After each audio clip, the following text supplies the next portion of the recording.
महाराष्ट्र फर्स्टच्या धोरणानुसार काम करणाऱ्या केंद्र सरकारने बळीराजाच्या उत्पन्न वाढीसाठी एकाच फटक्यात 13,000 कोटी रुपयांचे विविध योजना जाहीर केल्या आहेत। या निर्णयामुळे राज्यातील शेतकऱ्यांच्या चेहऱ्यावर समाधानाचे भाव दिसून येत आहेत। या नव्या योजनांच्या माध्यमातून शेतकऱ्यांची कर्जे आता फक्त 20 मिनिटात मंजूर केली जाणार आहेत। यामुळे शेतकऱ्यांना कर्ज मिळण्यासाठी झुंज देण्याची गरज उरणार नाही। तसेच वातावरण बदलामुळे पिकांवर होणाऱ्या विपरीत परिणामांचा सामना करण्यासाठी शेतकऱ्यांना सुधारित बियाणे आणि आधुनिक शेती पद्धतींचा वापर करण्यासाठी प्रोत्साहन दिले जाणार आहे। शेती क्षेत्रात नवीन तंत्रज्ञानाचा वापर वाढवण्यासाठी कृषी शिक्षणाला आधुनिक स्वरूप दिले जाणार आहे। विद्यार्थ्यांना शेतीतील नवीन संकल्पना आणि तंत्रज्ञान यांची माहिती मिळेल।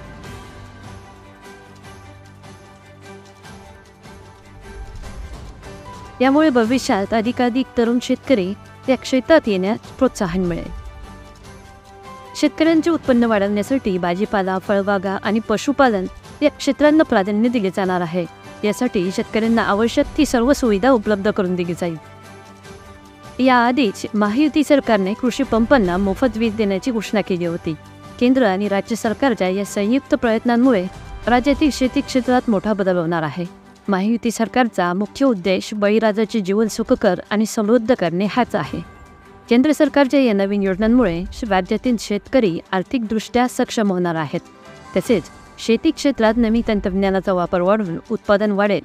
यामुळे देशाची अर्थव्यवस्थाही मजबूत होईल।